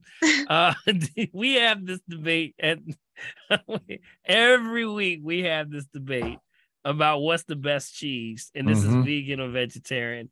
And no, I mean tea. Like you were saying did you say tea or cheese? No, you said the teas that you can. Somebody was talking about snoring, and you said about teas they could use to open the passageway, and I was wondering if that works for the throat as well. Yeah, absolutely. All those that I mentioned are throat. That's for larynx. Yep, absolutely.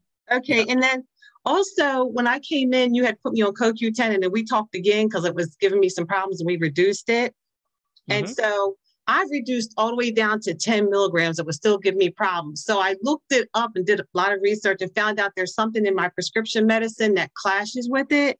So I started using, I looked at your list and I started just doing the red onion tea and stuff. And also I started doing the hawthorn berry. It seems to be working out pretty good. Seems to be working real good. So I'm trying to get my doctor to reduce my medicine, because when I take the medicine, my blood pressure goes too low. And then if I go a couple of days without taking it, then it wants to go back up high again. So I'm thinking I just need to reduce it. He's giving me a hard time, but don't I have the right to say to him what I want him to do? You got the right to say anything you want to.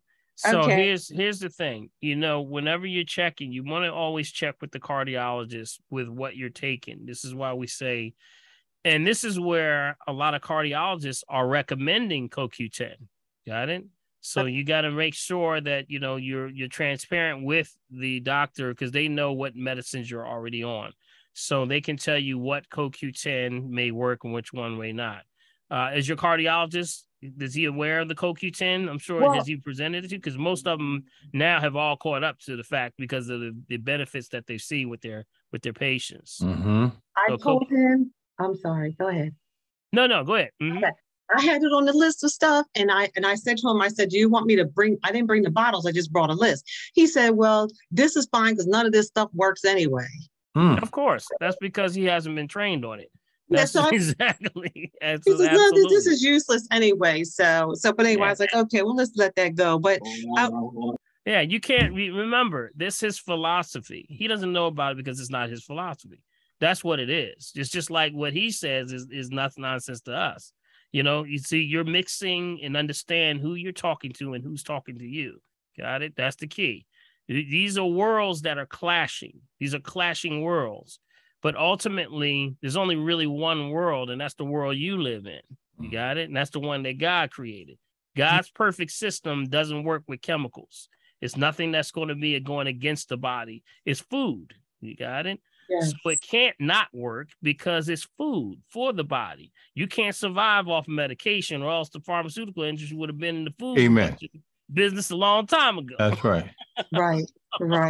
Got it? So you got to bring them back to common sense. And they don't want to address it because they don't know about it. Just understand that, okay? And they've seen, I know they've seen the improvement, because I told him, I said, my blood pressure is dropping down, but he's still, from using the other stuff that I started. But you're knocking them out the box. Right. You're knocking them out the box. Yeah, and I got, go ahead, I'm sorry. No, go ahead. But when you did the scan on me, we saw there was some issues with inflammation around my heart. Well, he did a echocardiogram and said, your heart's fine. Everything's fine now. That's been a while ago, but I've been doing the stuff that you told me to do. So I just wanted to say it did improve, but from doing what you told me to do, but he don't want to admit that it can't. Yeah, but don't get into the jargon. You know what I mean? You're getting into, he said this, she said that. Don't do that. You are the most important thing. Don't forget that. Got it? Okay. You are the important thing. And the most important thing is whether you get well or not, right? Not he say, she say stuff. Don't get into that. Okay. Get into positivity, stay positive, and you work on your numbers. That's it. Okay. All right. Got Will it? do. Yeah. And can I ask you numbers? Can I ask you something else real quick? Okay. Mm-hmm. The hair stuff, because I had dyed my hair like 2 years ago and it's still having problems. So it looks like there might have been some damage. So these treatments will help that as well. Sure. Remember, regeneration happens with, with feeding the body. Got it? So you have to feed the system.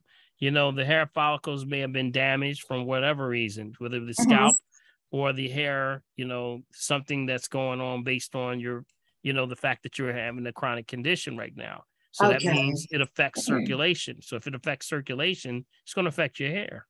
That's why so many people have their hair falling out. It's usually a lot because of your pressure. Your blood pressure has a lot to do with that. Okay. All right.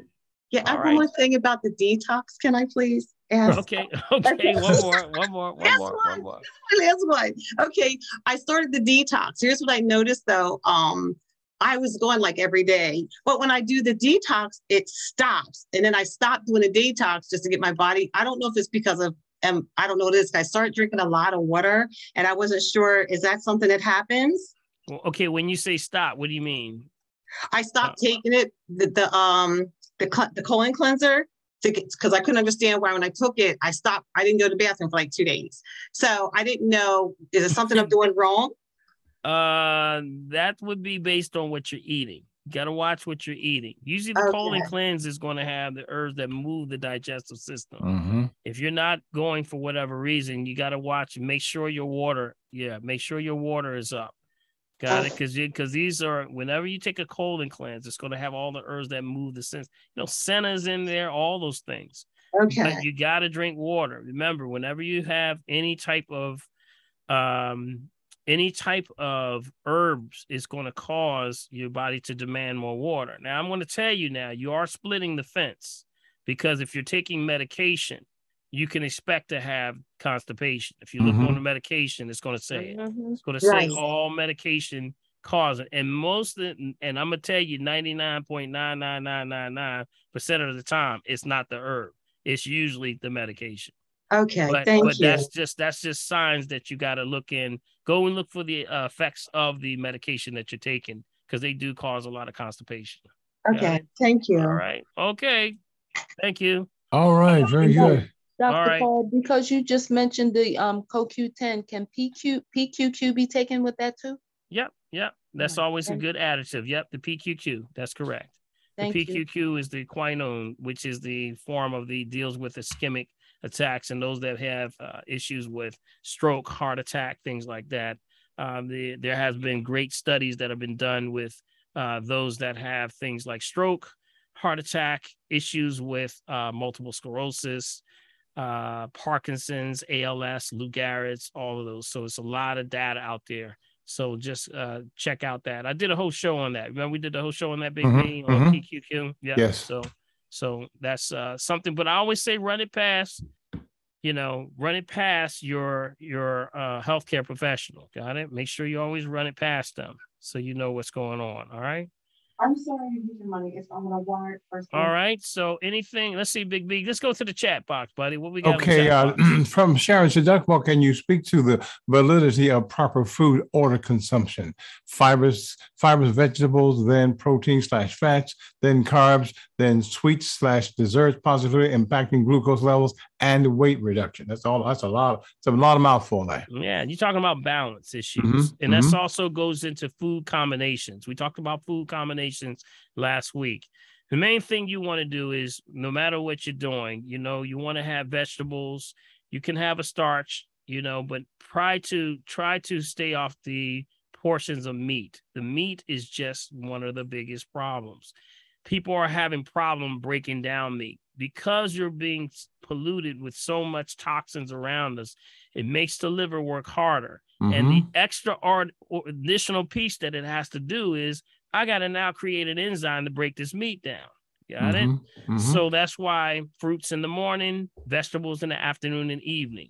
Weight reduction starts when you start to assimilate and also start to get it moving. So you can't just eat and take food and drink water. You got to exercise too. You got to do all these things. That's why we call it holistic health.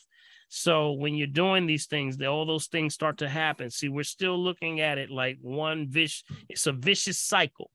And in that vicious cycle, this causes this causes that, this causes that, this causes that. We're really, there's one problem. We're out of balance. So let's start with the basics. Start with food portion size. Y'all know what a food portion size is, right? What's the portion? No, what is What's it? the portion? What's the portion? I see you, Diane. What's the food portion? What's the portion? The size of your hand. Right.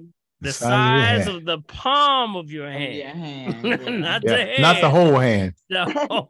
Not, hey, Jay, because my hands are shovel. Yeah.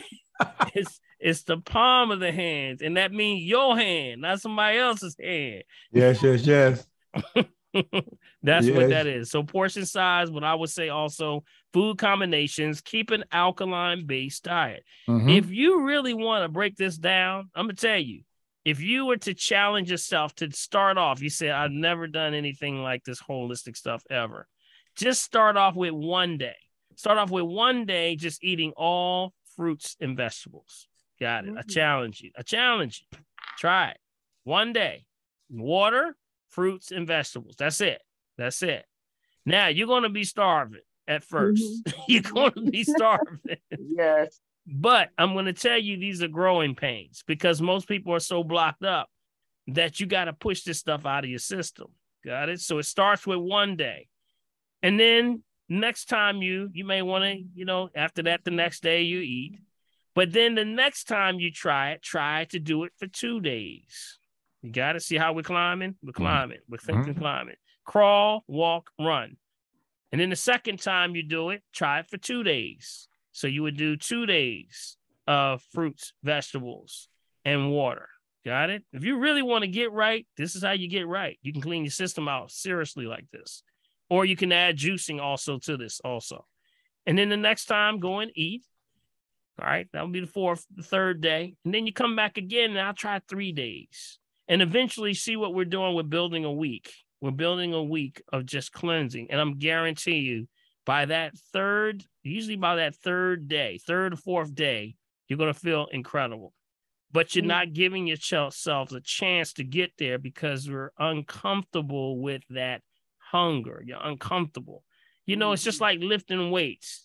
When you want to get stronger, you got to stretch that weight. You got to challenge that weight. You got to tear down the muscle before you start to get the results of the muscle. You got it?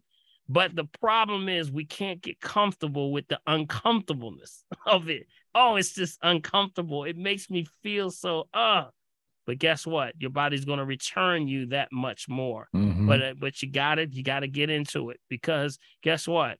Your life depends on it. It does. People say, do it like your life depends on it because it does. Absolutely. It really does. No doubt. What you do right now is based on what's happening for you 7 years from now. What's happening to you right now is based off of 7 years of what you did previously. Back there. You got it? So this is how this thing and this cycle and circadian rhythms work. So challenge yourself. Start slow. You don't have to, break no records just based on starting slow. Start with 1 day. And I'm telling you, you're going to feel better that 1 day that you just took water and fruits and vegetables, nuts, berries, seeds. Got it? Try to do lighter, meats, things. Try just fish. Something that you can pull you off of your body having to work so hard to break down for you. Got it? That's the key. All right, Big B. Okay. Hold on one second. This is mostly talking about what you've already spoken about, Dr. Paul. We have been told to, Neetha put this in, Dr. Paul. She says, we've been told to discuss with your physicians before making any changes or taking something new. That is a statement of protection, okay? Whoever is advising you to make the change. However, a high percentage of these allopathic physicians know very little about nutrition, herbs, and supplements. They will usually speak against them. Please do your own research and homework and seek advice, guidance from Dr. Paul. More people. Yeah, there you go. Thank you, Nitha. That was a service announcement That's from right. Miss Nitha over there. That's right. Thank you, Miss Nitha. Brought to you from Nitha Incorporated. I would have put you on to read that. I just want everybody to know. That was brought to you by Nitha Incorporated. And coming to you from Florida. That's right. Coming from Florida. All right. Let y'all know. All right. By the way, Nitha, before we go to Dorothy, how you doing down there after all of the storm? Yes, you know what? I had no problems. Nothing at all. Amen. Amen. I covered my home with his armor before it all started. Amen. Sorry. I went out to see patients, and you want to know something? That first day that the storm started and everybody was home, I walked out of my home. First of all, I got up in the morning, looked at that mirror, and I thought about Mary J. Blige, and I said, "Good morning, gorgeous." All right, I know that's right. Wow. And bless me, Lord. And I went out to see patients, and that was the most peaceful day. Wow. See? You didn't have a whole lot of traffic and all that stuff. You did. What about your business, didn't you? I just went on and saw my patients and came back home. I know that's right. All right. All right. Very good. All right, Dorothy. But one thing, Dr. Okay, Paul, wait a minute. Okay, Nitha. Dr. Paul, a while back, we were talking about the POAs, power of attorney, and the choices. Are you able to go in and make demands? Well, I'm facing that and doing that now because I am my husband's POA. And when these patients are in these facilities, these doctors just write orders and they don't call you. And that's right. I'm now on them now.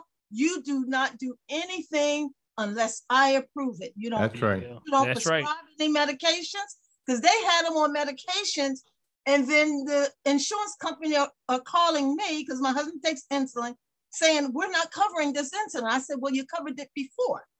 So what happened was he's on Lantus, and they're sending me a bill. I said I never had a bill before, but after I checked into it, I said, okay, the facility is giving him a flex pen. The company doesn't cover the flex pen, but cover the valves, the vials that you give and you draw it up. So I called the insurance company and called the facility. I said, I didn't authorize a flex pen. I'm not paying for one. I said, because see, these facilities use the flex pens because it's for their convenience and they don't have the vial. I said, well, I'm not paying for it. So the MP said, well, okay, Ms. Armstrong, we will now order the vials. Okay. I said, okay, thank you. Yeah, you got to stay on top of it. Good stuff. But I'm the POA and I do have say in what I want done, what I want given to him. Okay. That's right. That's right. Good president. That's right. So what she's speaking about is a power of attorney, but also it may be called a living will or advanced directives. And this is something that you all should have. We all should have this. And this is set up for what happens if you become incapacitated, not able to make a decision, you unconscious, God forbid anything like that happens. No one knows how you are to be treated. So you have to assign a point person. And for that, you can make all the decisions, but you got to do this going into situations where you would go to your doctor or hospital, things like that. Always have the advanced directives already laid out so that they are aware and they have it on file. You would give a copy to your, of course, your doctor and all the doctors that you have in your network. And also it's your point person. You got to designate a point person that's going to be able to distribute this and take care of things and keep it in order. Get a responsible person. Don't get somebody and you gave them the stuff and you say, where's my stuff? They said, what stuff? You ain't give me no stuff. Oh, you don't want that person. You don't want that person as your point person. You want somebody that's responsible, on point, very assigned to detail, and more importantly, know what you want. Got it? And how to carry that out. So it's like an advanced or living will. You can go online at your state and download what's called a PDF with the advanced directives for your state. So if it's Pennsylvania, New Jersey, New York, Maryland, California, wherever you are, they usually have some of them are even fill outs online and they just print it out. Fillable PDFs. Yep, fillable PDFs. So that's a very, very important right now, especially right now with all the confusion going on. Great example, Nisa. Thank you so much, and always a pleasure, to have you on. Dr. Paul, I know in Florida, when you go to your doctor, they ask you, do you have one? And if not, they will give it to you. That's right. That's because it helps them out too, because it helps them to not deal with lawsuits and things. Because when you get into situations like that, you got family coming in, somebody saying, well, mama would have wanted this. Or daddy would have wanted this. And then, and you got fighting and sibling rivalries and all this stuff going on. The doctor's like, look, I'm trying to just get the person well. Yeah. And y'all coming in here with all this drama. And I can only do what I'm told to do based on our policy at the hospital. See, they can't go out the lines of what they're doing because it becomes an insurance risk now. Yes. Got it? You become insurance risk. So they have to have something. But if there's a document that says this is what you wanted, and if they agree to it, then they have something to fall back on so they're not hit hard.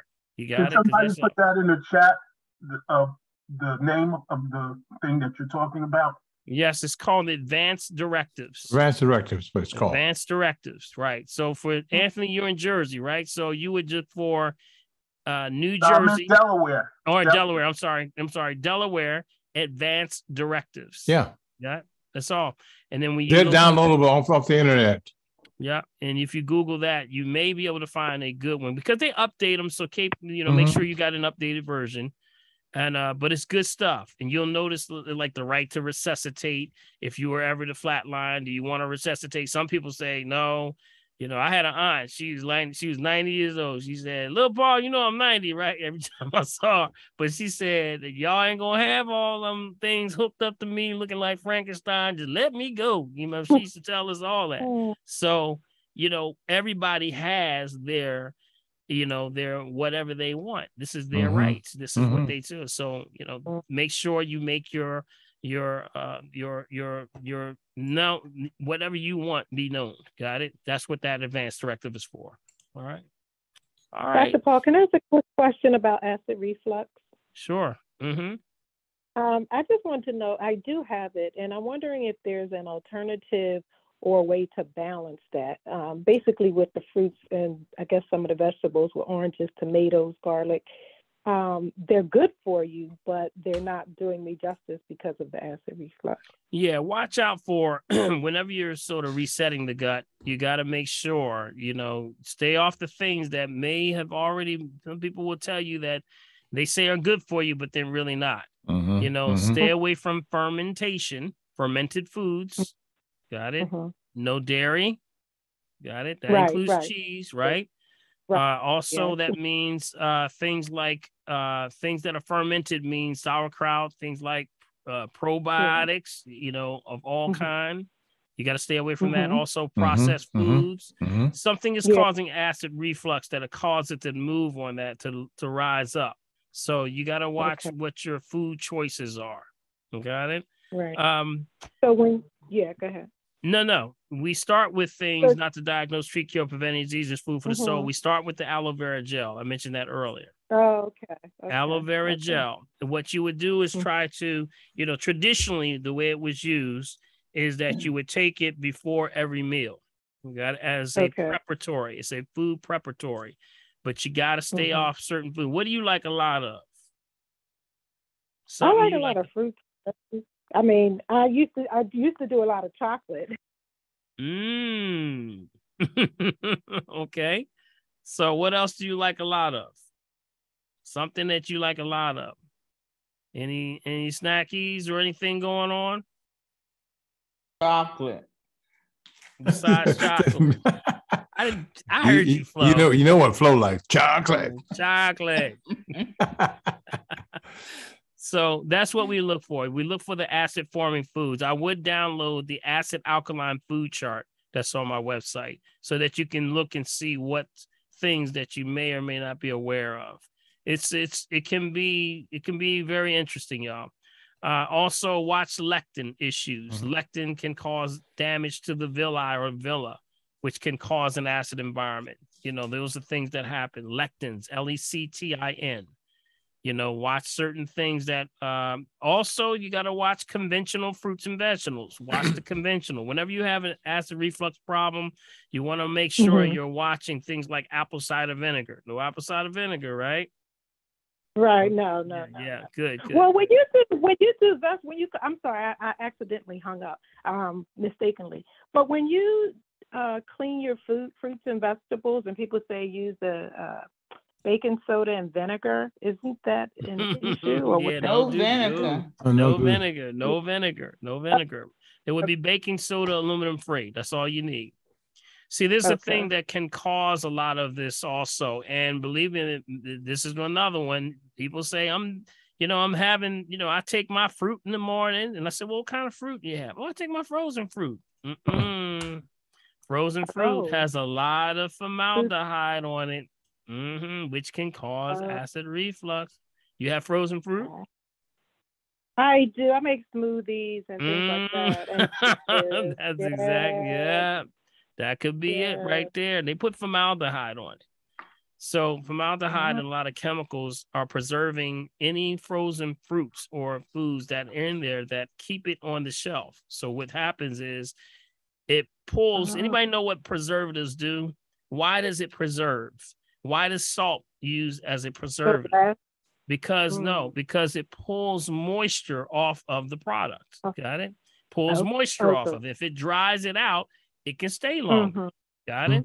So that's the same thing that it does on these things like the French fries, everything in the frozen food section, the fruits, the vegetables, they got a little spray on them. So what happens now, you eat this stuff, and now it gets in your gut, and guess what? Some of that formaldehyde gets in there, starts now preserving your intestines, starts drying them out. Now that causes constipation. Causes what's called an acidic ash in the gut. If you just Google acidic ash, and then that now rise up the esophagus into the, then you start having acid reflux issues. Yeah. So formaldehyde on the bag? No, it's not going to be on the bag.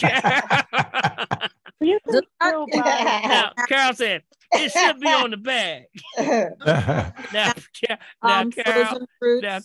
Carol, if anybody had formaldehyde on the bag, you're not going to sell one product. I know that's right. Does that include organic fruits? Because I get frozen organic. Yeah, you got to watch the frozen. This is what you got to say. You took, and just follow me on this, because I want to humor me just a little bit.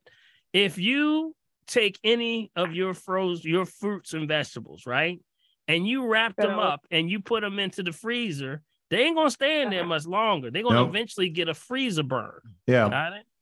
So you got to ask yourself the $1 million question: then what are y'all using that keeps it in the freezer that long? Some say there's natural preservatives, there's natural preservatives, and they'll say that on some of the organic frozen foods, you'll see it has organic preservatives. They're very intentional with that. And some of them are better than others. So that's why you got to read those labels. Got it? Yeah, but that is a problem. I had somebody that was preparing food for me one time, and this person, they do, vegetarian, vegan stuff. So they said, I got to try my smoothie out. And I tried it, and I was like, ugh, what's going on the next day? I said, something was going on there. So when I had to talk to him, I said, well, what did you use? And he said, well, I'm doing this. And, and they said they were doing that. And I said, well, did you use it? Was it frozen or was it fresh? They said, oh, no, it's always frozen. I said, that's what it was. Yep. So very true. Yep. So frozen does have something that preserves it, and that may be causing a problem with you. Right. Got it? So here's the quick way of finding out. Don't do it. That's the quick way of finding out right there. Don't do it. Does that formaldehyde and stuff cause cancer too, or? It's a preservative, and it's formaldehyde. Of course, is a preservative that you don't want, not just because it's a chemical and it may have a chemical reaction, but because of what it does. Yes. Remember, it dehydrates you and your intestines. It preserves your insides. So nothing's moving. That's when it's called constipation. When people say, I can't go to the bathroom or I'm always constipated, that's what it's doing. It's pulling all the moisture. Remember, nothing can't move unless there's a presence of life, energy, alkalinity. Got it? Now that makes it in a acid state. So in a state of acid, it's going to tear down. So it's going to be like just sitting in the system in the gut. Then becomes, and that's where people start having issues with cancers and stuff. So yeah, it's bad. It's bad all the way around because it turns your pH in your gut off. It tears it up. Okay. All right, Dr. We got about 4 or 5. We have 4. All right, I got to get ready to go. Y'all. I know that's why I was because I'm thinking about it. You know, yes, your boy's gonna come beat you up. Yes, my buddy. I got to go pick up my son. But listen, I want to grab. Let me grab 2 more. It's Dorothy and Yvette, and that's Dorothy and Carol. Okay. Good evening. Good evening, Dr. Paul. Hey, Dorothy. Hey, Dorothy, how you doing? go ahead. Okay, so is cod liver oil a valuable supplement? I was thinking about taking it for vitamin A. What do you think? Oh, absolutely. Cod liver oil has been used for how long have we been using? A gazillion years. Yes. Yeah. Okay. Yes. Okay. See, that was easy. That's all I want to know. Thank you. Yeah. All right. Very fine. Stuff. All right. Okay. Yeah. Yvette. Yeah. Can you help with the problem of excessive saliva?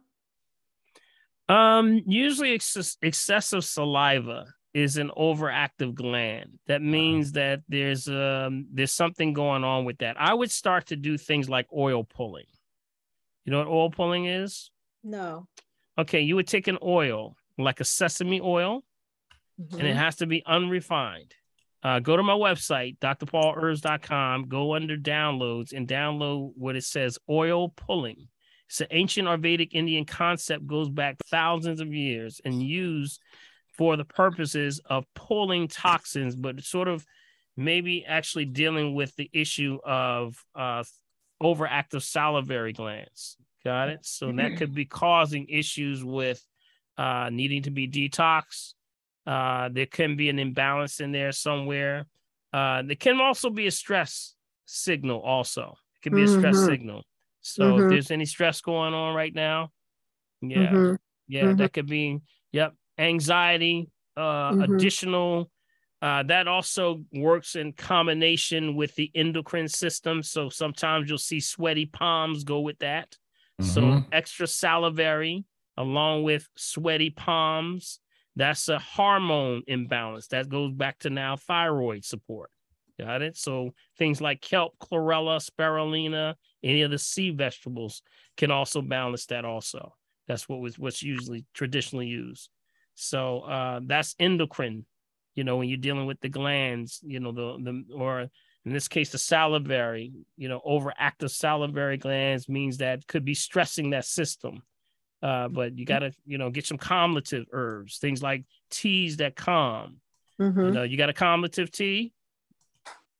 I do. I have all kinds. I have liver detox. I have a whole box of different. Right. But specifically though, not the blood cleanser. That's the blood cleanser. Calmatives that bring you down. Chamomile. See, even when you say it sounds like it's chamomile. I think I'm allergic to kava. They always sound like they passion flower. You got it? They sound like what they do. Allergic to chamomile. Is there something else? What was that? I think I'm allergic to chamomile. So just do one or the other. You don't have to do that one. I'm just giving you the options. These are your toolboxes. Got it? You don't have to do that one. But any of the calmative teas, you can blue vervain. Yeah, blue vervain. Absolutely. Blue vervain? Blue vervain. Right. BLUE? Yes, blue. BLUE. Vervain. Right. Things like passion flower, kava, willow bark. That's where aspirin comes from. They mimic the aspirin. They mimic the willow tree, the bark from the willow. Wow. That's what it looks at. When you look at the tree, it's telling you that's a doctrine of signatures. It's telling you what I do. Look, a big old afro, don't it? Kind of relaxing.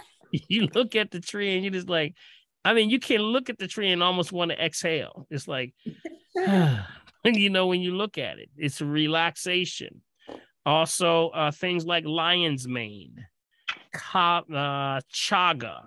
Those are the mushroom families. See, there's all combatives. Got it? Valerian root.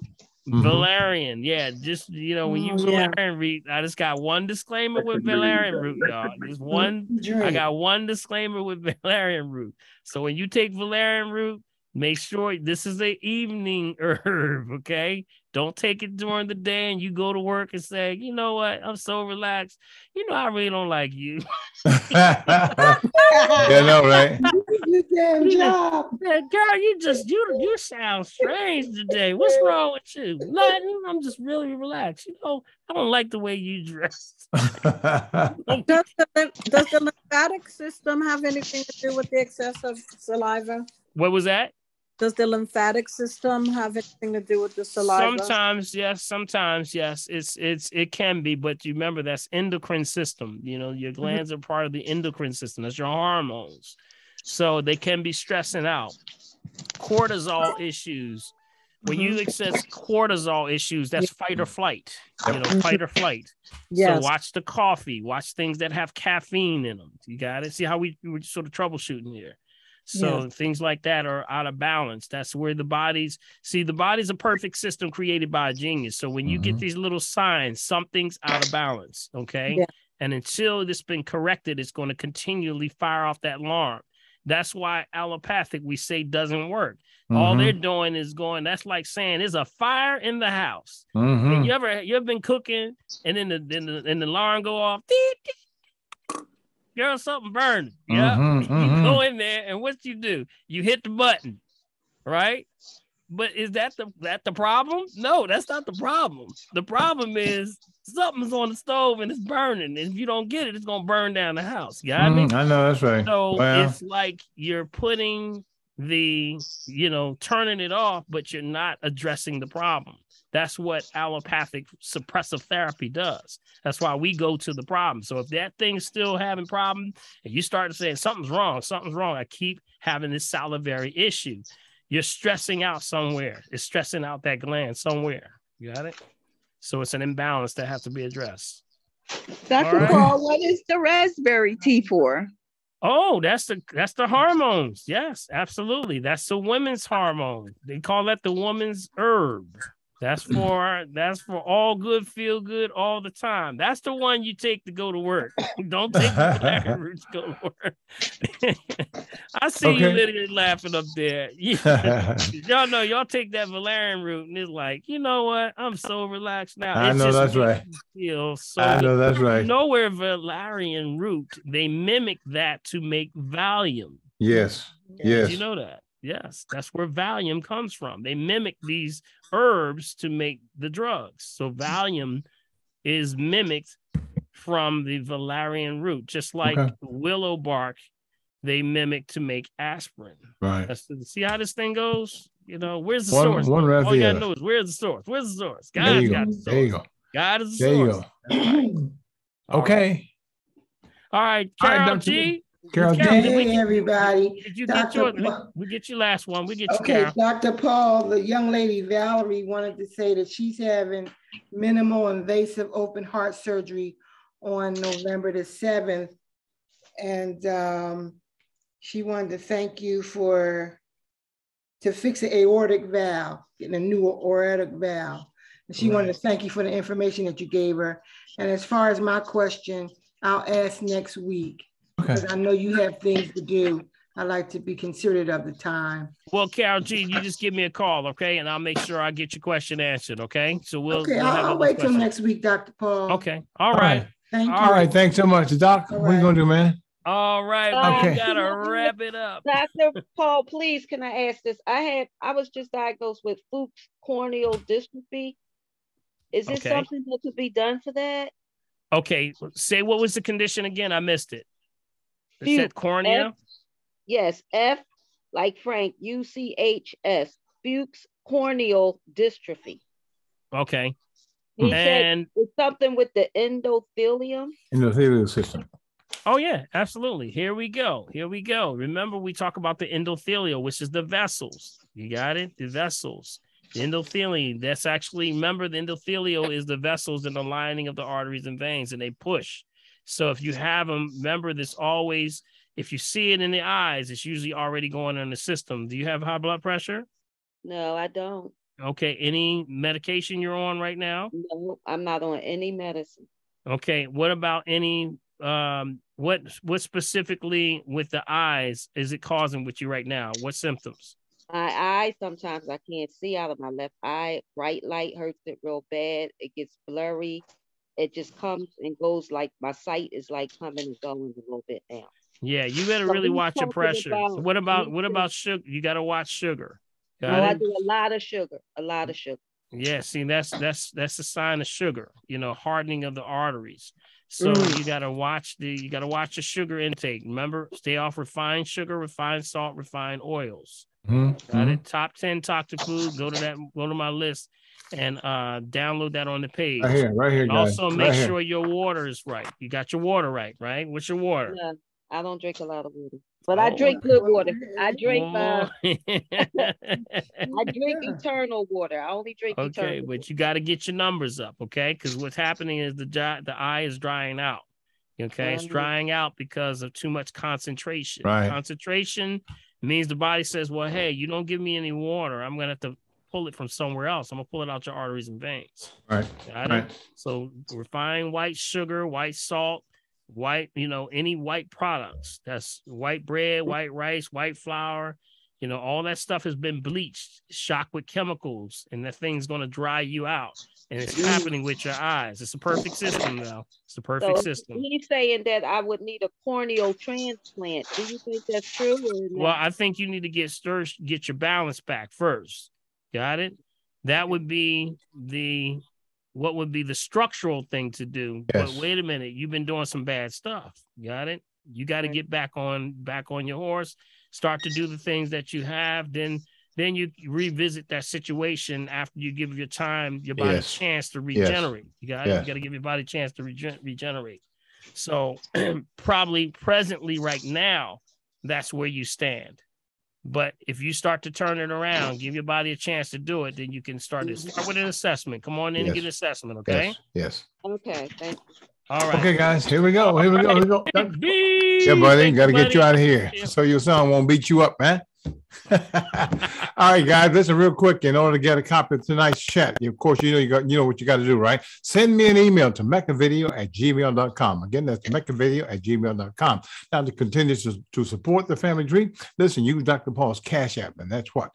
Dr. Paul Hop, right? That's $sign Dr. Paul Hop, okay? That's $sign Dr. Paul Hop. And if you use the bank, use Dr. Paul at drpaulherb.com through Zelle. And of course, you can always send something to the P.O. Box, which is to me, Bill Morgan, P.O. Box 191, Mulca Hill, New Jersey, 08062. All right? All yes, right, sir, my Big friend. B. Yes, Thank sir, you, buddy. family. Yes. Put your hands together. Thank you so much for coming through. Yeah, buddy. Tree. Did you learn anything tonight, y'all? Yes, sir. Yes, sir. Yes, sir. As always. Thank you. As always, Dr. P. As always. Yes, thank you. Good night, Patricia. And make sure you share it. Got it? You gonna hold All on. right. Hold on to it. Good night, Joyce. Good night, Daddy. Frida. Yeah. Do the exercises, but we gotta run. I'm in a rush. I want to thank you for tuning into the family tree. Be encouraged. Remember, if you're Margaret. Breathing. Shot. All right. Good night, everybody. Let's get Dr. P out of here so his son don't beat him up, y'all. Joining the Big tree. Yeah. God bless you, Mom. I see you, Clara. All right, yeah. Come on, y'all do the Margaret over there. Go ahead, Margaret. Margaret, where are you? She's there. Margaret's there. You see me, Dr. Paul. Margaret's right there. That's P. Yeah. Tap. Come on down. The head, chin. Good, and breathe. Good. Come on down. Yeah. Tap. Uh-huh.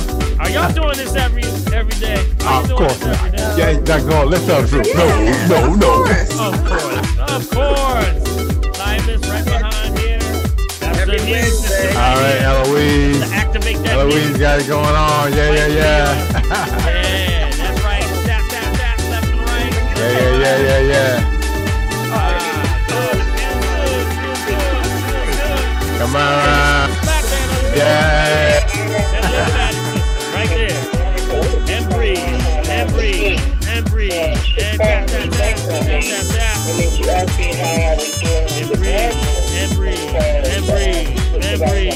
Yeah. Good. Breathe in and out.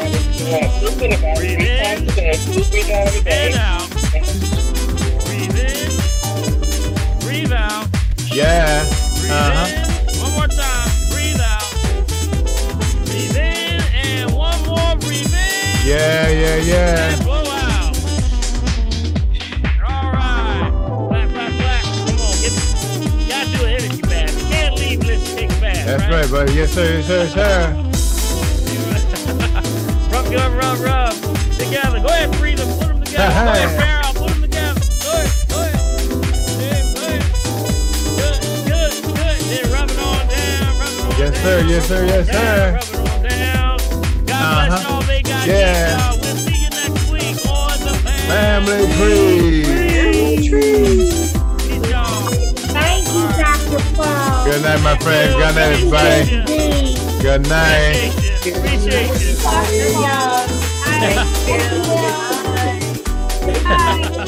Good night,